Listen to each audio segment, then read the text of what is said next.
MQM Pakistan Bahadurabad के रहनुमा खालिद मकबूल सिद्दीकी ने कहा है कि शहबाज शरीफ से मुलाकात सिर्फ फ़ोटो सेशन नहीं था, बल्कि हमने शहर के मसाइल से उन्हें आगाह किया और अपने दुख बयान किए हैं।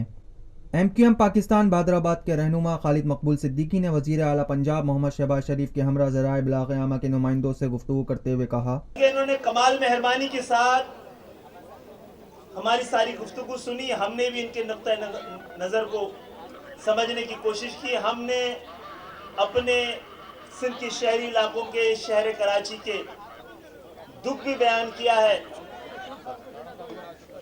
और उसके दर्द की कहानी भी सुनाई है।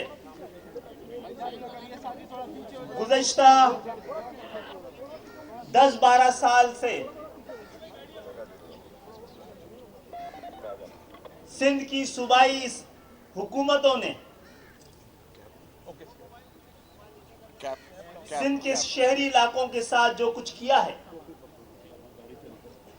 वो सबके सामने है। आज सिंध में एक मसनूई अक्सरियत रखने वाली सूबाई हुकूमत हम सब पे मुसल्लत है। हमने मियां शहबाज शरीफ को यह भी बताया कि एक शहर जिसको आलमी तौर पे भी तस्लीम किया जाता है, इसकी आबादी 2.5 से 3 करोड़ है, दानिस्ता तौर पे उसकी आबादी को कम दिखाया गया है। हमने उनको ये भी बताया कि उस आबादी की बुनियाद पर जो डिलिमिटेशन की जा रही है वो उससे भी आधी है।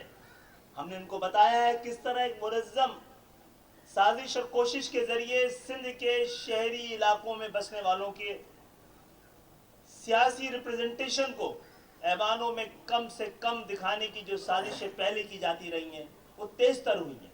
खालिद मकबूल सिद्दीकी ने बल्दियाती निज़ाम के हवाले से गुफ्तगू करते हुए कहा, आपकी कोशिशों से और हमारे मुतालबे पर जो यहाँ पर ऑपरेशन हुआ था, जिसकी बुनियाद पर आज अमन है, हम सब जानते हैं कि अमन इंसाफ की जमानत नहीं दे सकता, इंसाफ अमन की जमानत देता है।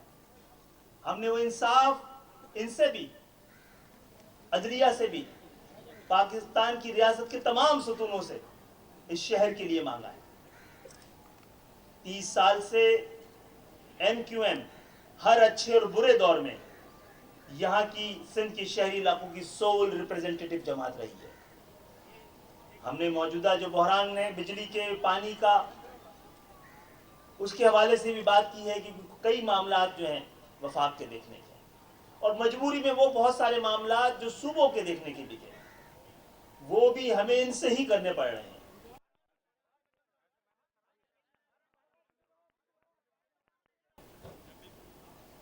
आपने पाकिस्तान के ऐवान ने कौमी असम्बली में एक तरमीम के जरिए इख्तियारात को, जिसमें MQM खुद बहुत पार्टनर थी और एक्टिवली पार्टिसिपेट कर रही थी, हमने इख्तियारात को निचली सतह पर भेजने के लिए 18वीं तरमीम की थी।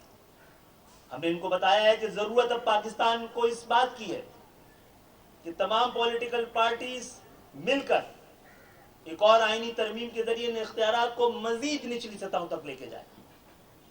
बहरहाल आपकी आमद का बहुत बहुत शुक्रिया। हमने वो तमाम मसाइल, आर्टिकल 140A डिमांड करता है एक ऐसे बल्दियाती और शहरी हुकूमत की जो सियासी तौर पे, मालियाती तौर पे, इंतजामी तौर पे मुकम्मल खुद मुख्तार हो। मौजूदा सिंध की बल्दियाती निज़ाम आर्टिकल 140 की सरहन नफी है। ये गैर आइनी और आइन से तसादुम वाली बात है। हमने ये भी इनसे दरख्वास्त की है कि हमें अब अपनी सूबाई हुकूमत की नीयतों के हवाले से कोई शुबा नहीं है। उसने जो कुछ सिंध के शहरी इलाकों के साथ किया हुआ है जानबूझ करके मुनज़्ज़म साजिश के तहत किया गया है। हमने इनसे रखा है कि बल्दियाती निज़ाम को ज़्यादा से ज़्यादा इख्तियारात मालियाती तौर पर, इंतज़ामी तौर पर, सियासी तौर पर इनको खुद मुख्तार बनाने के लिए हमारी मदद करें। और जब तक ये नहीं हो जाता, कराची को अपना शहर समझते हुए यहाँ की बल्दियाती निज़ाम को, बल्दियाती हुकूमत को, उसको सपोर्ट करें।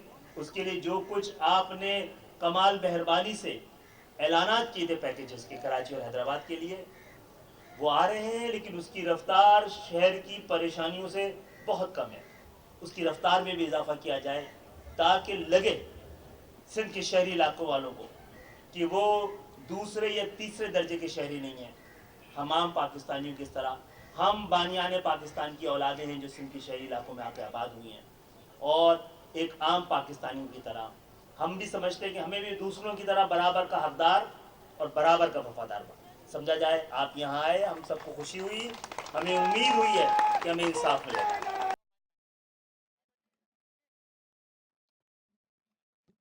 پاکستان بھر میں نمائندگان کا وسیع نیٹ ورک, ہر خبر جاننے کے لیے دیکھتے رہیے TNN TV.